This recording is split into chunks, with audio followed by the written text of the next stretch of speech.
Life story channel में आपका स्वागत है। हमारी आज की कहानी है दोस्ती।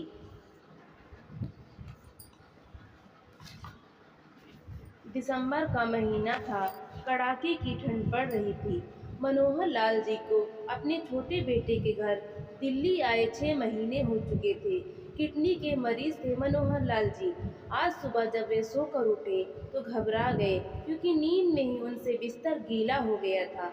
तभी उनकी छोटी बहू कमरे में आई और यह सब देखकर उन पर चिल्लाने लगी, क्यों पीते हैं रात को इतना पानी कि यह नौबत आ जाए। कोई बच्चा बिस्तर गीला करे तो समझ में आता है, पर यहाँ तो इस उम्र में। छी छी छी। नाक भौं सिकोड़ती हुई उनकी बहू कमरे से बाहर चली गई। इधर कड़कती सर्दी में भी मनोहर लाल जी घबराहट और शर्मिंदगी के कारण पसीने से तरबतर हो गए और जल्दी से उठकर अपनी चादर को धोने लगे। वह स्वयं भी इस बात से बेहद परेशान रहते थे, लेकिन उनका भी इस बात पर बस नहीं था। जब से उन्हें किडनी की बीमारी हुई थी, तब से ये समस्या भी बढ़ गई थी। अरे क्या हुआ सुमन, क्यों चिल्ला रही हो सुबह सुबह? दाढ़ी बनाते हुए उसके पति गुलशन ने पूछा तो सुमन गुस्से से बोली, अजी देखिए तो क्या किए बैठे हैं आपके पिताजी। मैं तो तंग आ गई हूँ। लेकिन हुआ क्या, कुछ बताओगे भी? और क्या होगा, फिर से बिस्तर गीला कर दिया है उन्होंने। लेकिन अब उनका बिस्तर साफ करना मेरे बस की बात नहीं है। आप जल्दी से अपने पिताजी का कुछ कीजिए, नहीं तो मैं यह घर छोड़कर मायके चली जाऊंगी। गुस्से से सुमन बोली तो गुलशन भी अपना सर पकड़कर बैठ गया। क्या करूं, कुछ समझ में नहीं आता। एक तो अपने काम का बोझ, ऊपर से पिताजी की समस्या, और फिर तुम भी बात बात पर मायके जाने की धमकी देने लगती हो। कुछ तो सोच समझ कर बोला करो। अब हम दो बच्चों के माँ बाप हैं। सोचना समझना अब तुम्हें है, मुझे नहीं। मैंने तुम्हें अपना फैसला बता दिया है। अरे तो ठीक है ना, मैं करता हूँ भैया को फोन। 6 महीने से 15 दिन ऊपर हो चले हैं, लेकिन मजाल है कि भैया कभी पिताजी को खुद लेने के लिए आ जाए। हर बार ऐसा ही होता है।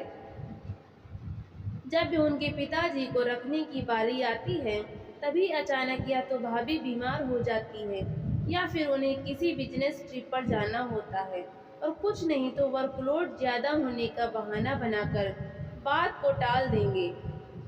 अब मैं फ़ोन करके उन्हें पिताजी को ले जाने के लिए कहूँगा तो देखना कोई न कोई बहाना बना देंगे।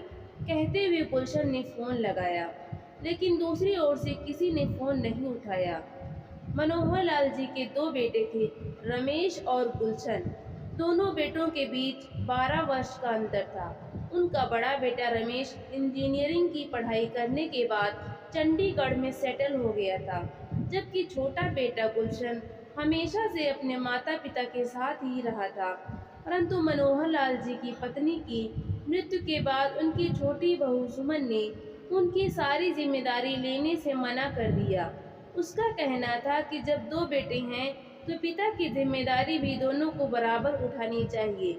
गुलशन को भी अपनी पत्नी की यह बात सही लगी। दोनों भाइयों के बीच अच्छी खासी बहस के बाद यह तय हुआ कि वे दोनों अपने पिता को बारी बारी से 6-6 महीने रखेंगे। उसके बाद से मनोहर लाल जी साल के 6 महीने अपने बड़े बेटे के घर रहते और बाकी 6 महीने छोटे बेटे के घर। लेकिन इस बार मनोहर लाल जी का जाने का बिल्कुल भी मन नहीं था। यहाँ तो केवल उन्हें बहू की ही 4 बातें सुनने को मिलती थी, लेकिन वहाँ तो बड़ी बहू के साथ साथ बड़ा बेटा भी उन पर चिल्लाने में शर्म नहीं करता था। अरे क्या हुआ, फोन क्यों नहीं लगाया अभी तक? सुमन ने पूछा तो गुलशन ने कहा, लगाया है, एक बार नहीं 4 बार, लेकिन बड़े भैया फोन उठाएं तब ना। हाँ, अब वो क्यों फोन उठाएंगे? जब हमारी रखने की बारी आती है तो 15 दिन पहले ये फोन करके ले जाने को कह देते हैं, और आप भी तुरंत ले आते हैं पिताजी को। और जब उनकी बारी आती है तो उन्हें सांप सूंघ जाता है। अब आप ही छोड़कर आइए उन्हें। लेकिन सुमन, अभी कुछ दिन मेरे पास बिल्कुल समय नहीं है। कंपनी का मैनेजर बनने के बाद मेरी जिम्मेदारियां भी बढ़ गई हैं। वो सब मैं नहीं जानती। आप कैसे भी करके पिताजी को वहाँ भेजने का इंतजाम कीजिए, नहीं तो मुझे अपनी बात मनवाने के लिए दूसरा तरीका अपनाना पड़ेगा। कहते हुए सुमन मुंह बनाकर रसोई घर में नाश्ता बनाने चली गई। जैसे ही गुलशन तैयार होकर नाश्ता करने के लिए बैठा, इस समय उसके पास उसके असिस्टेंट का फोन आया। हेलो सर, आपको याद है ना, आज कंपनी में इंटरव्यू सेशन है और आप भी हेयरिंग का टीम में शामिल हैं। इंटरव्यू देने के लिए बहुत से आवेदक पहुंच चुके हैं। अरे हाँ, मेरे तो दिमाग से ही निकल गया था। जल्दी से नाश्ता करके गुलशन अपने ऑफिस के लिए निकल गया। एक बहुत बड़ी कंपनी में मैनेजर के पद पर था गुलशन। थोड़ी ही देर में वो अपनी गाड़ी से ऑफिस पहुंच गया। तब तक इंटरव्यू लेने वाले बाकी के प्रतिनिधि भी पहुंच चुके थे। कॉरिडोर में बहुत से लोग बैठे हुए थे जो इंटरव्यू देने के लिए आए थे। बिना उनकी ओर देखे गुलशन अपने केबिन की ओर बढ़ रहा था। अचानक एक व्यक्ति उसके समक्ष आया और बड़ी प्रसन्नता से उसके गले लग गया। अरे यार गुलशन, बहुत दिनों बाद तुझसे मुलाकात हुई। पहचाना या मुझे भूल गया? मैं आकाश। गुलशन सकपका गया। एक फीकी सी मुस्कुराहट उसके चेहरे पर आई और फिर गायब हो गई। इतने लोगों के सामने आकाश का अनौपचारिक व्यवहार उसे खल रहा था और शायद आकाश भी उसके मनोभावों को ताड़ गया था। फिर औपचारिकता पूर्ण व्यवहार करते हुए उसने पूछा, यही काम करते हैं आप? आकाश के मुंह से अपने लिए आप शब्द सुनकर गुलशन के अहम को थोड़ी संतुष्टि मिली। उसकी गर्दन तन गई और बोला, इस कंपनी में मैं मैनेजर हूँ। थोड़ी जल्दी में हूँ, अभी चलता हूँ। इंटरव्यू लेने वाले सदस्यों की टीम में शामिल होकर आज गुलशन को स्वयं पर बहुत गर्व महसूस हो रहा था और यह गर्व अभिमान में बदल गया जब उसका स्कूल का दोस्त आकाश इंटरव्यू देने के लिए उसके सामने आया। दरअसल स्कूल के समय में उन दोनों के बीच दोस्ती कम और नंबरों को लेकर प्रतिस्पर्धा ज्यादा रहती थी। उस समय वे दोनों एक दूसरे के पड़ोसी भी थे। दोनों ही एक से बढ़कर एक मेहनती और बुद्धिमान थे। गुलशन हमेशा आकाश से आगे रहने की कोशिश किया करता था, लेकिन हर बार अधिक परिश्रम करने के बावजूद बाजी हमेशा आकाश के हाथ ही लगती थी। 12वीं पास करने के बाद गुलशन और आकाश ने अलग अलग कॉलेज में एडमिशन ले लिया और फिर आकाश के पिता मनोहर लाल जी ने किसी अच्छी कॉलोनी में एक बड़ा सा घर बना लिया। आज आकाश के सामने ऊंचे पद पर बैठा हुआ गुलशन वो सब बातें सोचता हुआ मन ही मन सोचने लगा। मेरे सभी सहपाठी आकाश के गुणगान गाया करते थे। स्कूल के प्रिंसिपल के साथ साथ सभी टीचर्स भी यही कहा करते थे कि एक दिन आकाश बहुत बड़ा आदमी बनेगा। वो अपने काबिलियत के बल पर ऊंचा मुकाम हासिल करेगा। ऊंचा मुकाम! आज मैं कहां से कहां पहुंच गया और आकाश अभी तक ढंग की नौकरी भी नहीं तलाश पाया अपने लिए। अतीत की यादों को पीछे धकेल गुलशन वर्तमान में आया। इंटरव्यू टीम के सभी सदस्यों ने आकाश से अपने अपने सवाल पूछे और आकाश ने बड़े ही आत्मविश्वास के साथ सभी सवालों का जवाब दिया। सब लोग आकाश से बहुत प्रभावित थे। आकाश का इस नौकरी के लिए चयन कर लिया गया था। 2 दिन बाद ही आकाश ने ज्वाइन कर लिया। आज इस बात को 1 सप्ताह बीत चुका था। आज गुलशन जब ऑफिस पहुंचा तो बड़ी परेशानी में था। उसकी पत्नी सुमन ने आज फिर से सुबह सुबह घर सर पर जो उठाया हुआ था। इधर गुलशन जब भी अपने भाई को फोन लगाता तो एक ही जवाब मिलता कि अभी व्यस्त हूँ, जैसे ही समय मिलेगा पिताजी को लेने आ जाऊंगा। अभी उसके दिमाग में यह सब चल ही रहा था कि दरवाजे पर किसी ने नॉक किया। मे आई कम इन सर? आओ आकाश, गुलशन ने कहा तो आकाश अंदर आते हुए बोला, सर मुझे 2 दिन की छुट्टी चाहिए। अरे अभी तो तुमने ज्वाइन किया है, अभी छुट्टी के बारे में तुम सोच भी कैसे सकते हो, जबकि तुम जानते हो कि हम कितने इम्पोर्टेंट प्रोजेक्ट पर काम कर रहे हैं। सर वो बात यह है कि मुझे कल अपनी माता जी को चंडीगढ़ लेकर जाना है। मेरी बड़ी दीदी वहाँ रहती है, उनके मकान का मुहूर्त है। कल सुबह की ट्रेन से निकल जाएंगे। आकाश के चंडीगढ़ जाने की बात सुनकर गुलशन के दिमाग में ख्याल आया, भैया का घर भी तो चंडीगढ़ में ही है, तो क्यों ना लगे हाथ अपनी परेशानी भी हल कर ली जाए। सोते हुए गुलशन के चेहरे पर एक कुटिल मुस्कान आ गई और फिर बोला, अच्छा आकाश, छुट्टी तो तुम ले सकते हो, लेकिन तुम्हें मेरा एक काम करना होगा। हाँ सर, मैं वापस आने के बाद ज़रूर कर दूंगा। बताइए क्या काम है। नहीं, वापस आने के बाद नहीं, दरअसल वो काम तुम्हें कल ही करना है। दरअसल मेरे बड़े भैया भी चंडीगढ़ में ही रहते हैं। अगर तुम्हें ज़्यादा परेशानी ना हो तो क्या मेरे पिताजी को भी अपने साथ ले जा सकते हो। भैया उन्हें स्टेशन पर रिसीव करने आ जाएंगे। अरे सर, इसमें मुझे क्या परेशानी हो सकती है, इसी बहाने अंकल से भी मेरी मुलाकात हो जाएगी। यह सुनकर गुलशन को ऐसा लगा जैसे किसी ने उसके सर से बहुत बड़ा बोझ उतार दिया हो। घर पहुंचकर जब गुलशन ने अपने पिता मनोहर लाल जी के अगले दिन चंडीगढ़ जाने की बात कही तो उसकी पत्नी सुमन की तो बाँछें खिल गईं। वो जल्दी से अपने ससुर जी का सारा सामान पैक करने लगे, परंतु ये सुनकर मनोहर लाल जी बेहद उदास हो गए। लेकिन किसी को उनकी उदासी या खुशी से फर्क ही कहाँ पड़ता था। अगले दिन सुबह जब स्टेशन जाने के लिए गुलशन अपने पिता का सामान गाड़ी में रख रहा था तो मनोहर लाल जी भर्राए गले से बोले, बेटा गोलू, अच्छा होता कि तू ही मुझे चंडीगढ़ ले जाता, कहीं रास्ते में परेशानी न हो। पिता के स्वर में जो उदासी थी उस पर तो गुलशन का ध्यान ही नहीं गया। ऊपर से वो खींच कर बोला, पिताजी, आपसे कितनी बार कहा है कि मुझे गोलू कहकर मत पुकारा कीजिए। मेरा नाम गुलशन आपने ही रखा था ना, तो उसी नाम से पुकारा करें। अब मैं इतनी ऊंची पोस्ट पर आसीन हूँ, समाज में मेरा एक अलग स्टेटस है। जानते भी हैं मेरे नीचे कितने कर्मचारी काम करते हैं, कितना मान सम्मान देते हैं वो मुझे। अब आप मुझे यदि सबके सामने गोलू कहकर पुकारेंगे तो क्या इज्जत रह जाएगी मेरी। और जहाँ तक रही आपके साथ चंडीगढ़ चलने की बात, तो आजकल मैं एक बहुत महत्वपूर्ण प्रोजेक्ट पर काम कर रहा हूँ, इसलिए मेरे लिए आपके साथ जाना संभव नहीं। बेटे की बात सुनते ही मनोहर लाल जी के चेहरे पर निराशा की काली बदलियां छा गईं। तभी उनके कानों से एक आवाज़ टकराई, दादू जल्दी आना, हमारा आपके बिना दिल नहीं लगता। पोता पोती की आवाज़ सुनते ही मनोहर लाल जी के चेहरे पर वात्सल्य उमड़ आया। उन्होंने उन दोनों को गले लगा लिया और फिर भरी आंखें लिए चुपचाप गाड़ी में बैठ गए।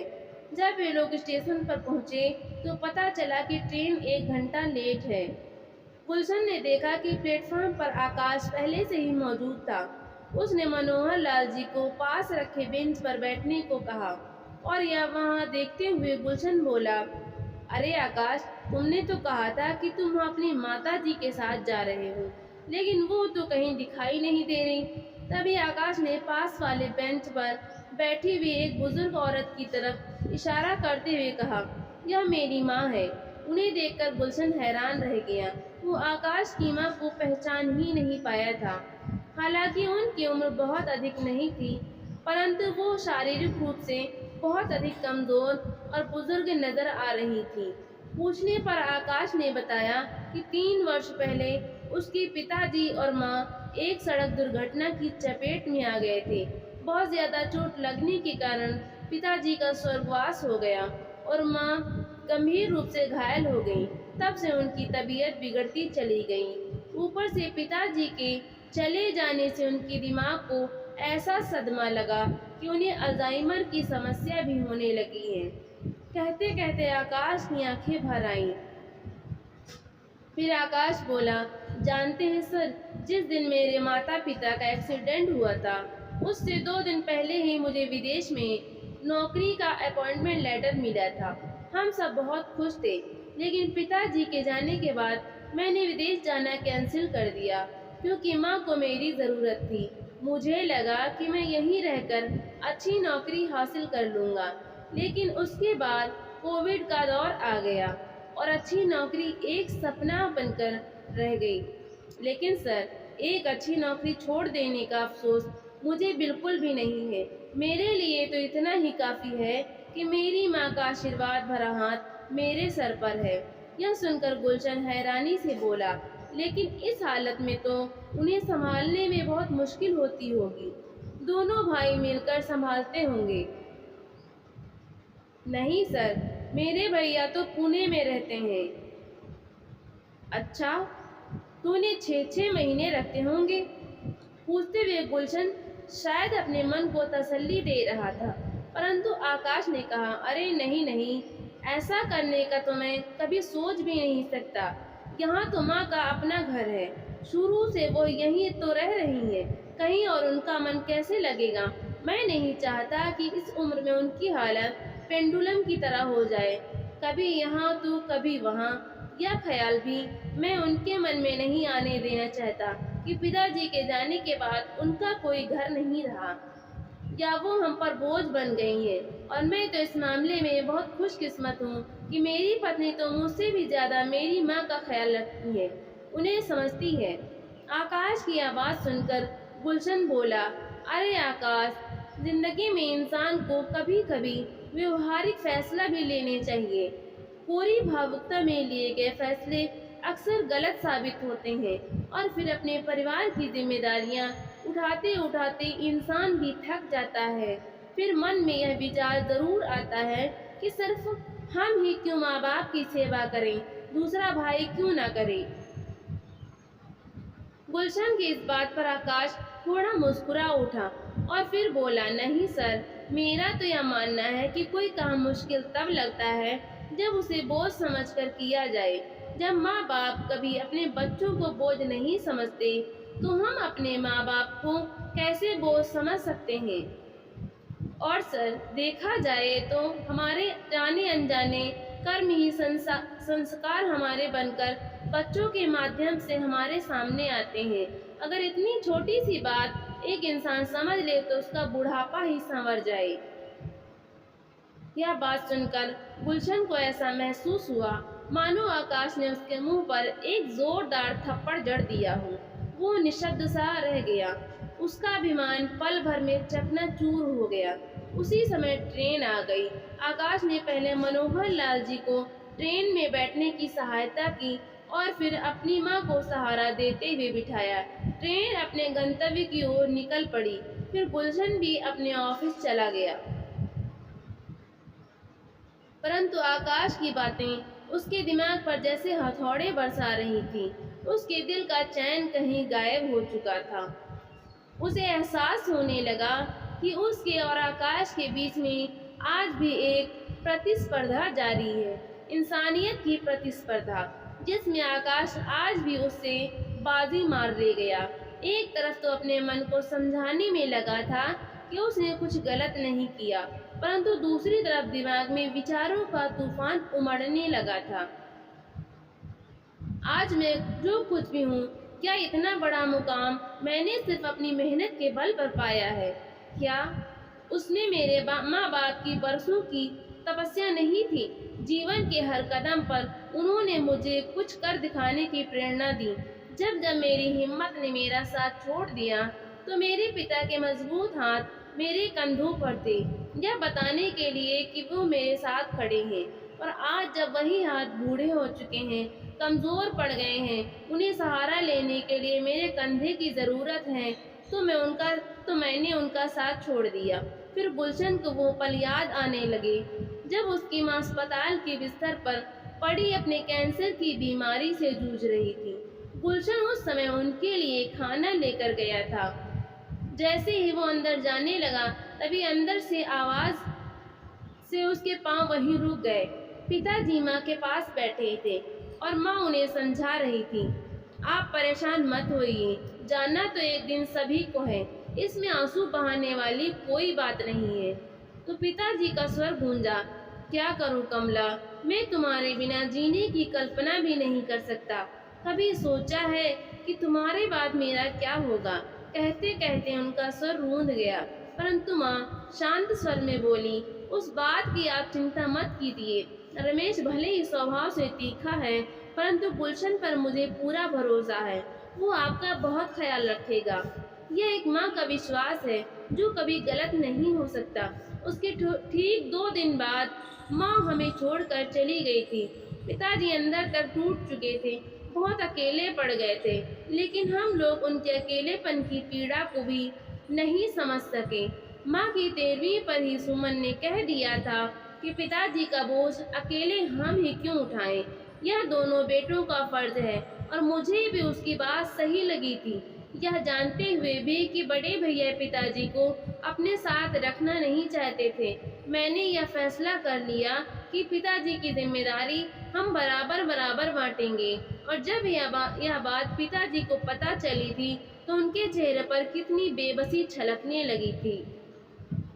उनके चेहरे की लकीरें और ज्यादा गहरा गई थीं। उम्र मानो 10 वर्ष आगे सरक गई थी। उनके सभी दोस्त रिश्तेदार यहीं दिल्ली में तो थे, जिनके सहारे वो अपना समय अच्छे से बिता सकते थे, लेकिन मैंने मन ही मन सोचते हुए गुलशन की आंखों से धारा प्रवाह आंसू बहने लगे।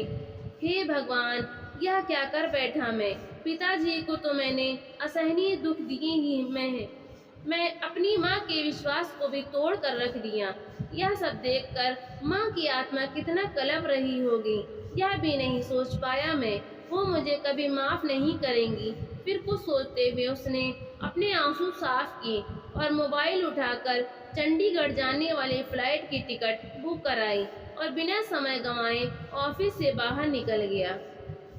करीब 5 घंटे के बाद जब ट्रेन चंडीगढ़ रेलवे स्टेशन पर रुकी और आकाश अपनी माँ और मनोहर लाल जी को लेकर नीचे उतरा तो देखकर हैरान रह गया कि उनके सामने गुलशन खड़ा था।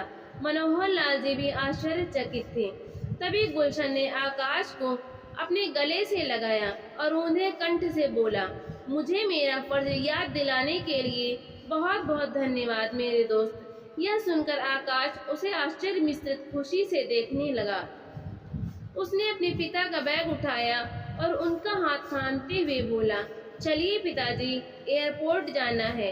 लेकिन एयरपोर्ट क्यों? मुझे तो रमेश लेने आने वाला था ना? मनोहर लाल जी ने पूछा।